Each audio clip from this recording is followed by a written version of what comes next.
نماز کے ذریعے دنیا کا مسئلہ حل ہو سکتا ہے، میرے چھوٹے سے گھر کا نہیں ہو سکتا؟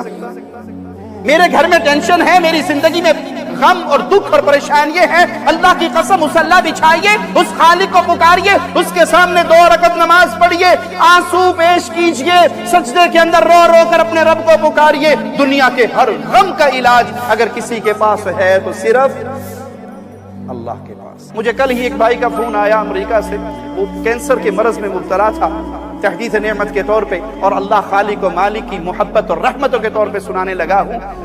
اس نے مجھے کہا شیخ میں بہت بیمار ہوں، میں نے کہا سورۃ فاتحہ پڑھا کریں، پیارے نبی صلی اللہ علیہ وسلم نے اس کو شفا کہا ہے۔ تو دنیا کا کوئی غم بھی ہو تو قرآن سب سے پہلا علاج ہے، دعا سب سے پہلا علاج ہے۔ اللہ کی قسم کل مجھے اس نے فون کر کے کہا کہ میرا خیال ہے بمشکل 1 مہینہ مسلسل یہ سورۃ فاتحہ پڑھ رہا ہوں، بیڈ پہ پڑا ہوں ہسپتال کے اندر، اور میری کل رپورٹ ہوئی ہے اور ڈاکٹر حیران ہیں کہ آپ کے کینسر کے جراثیم سارے ختم ہو چکے ہیں۔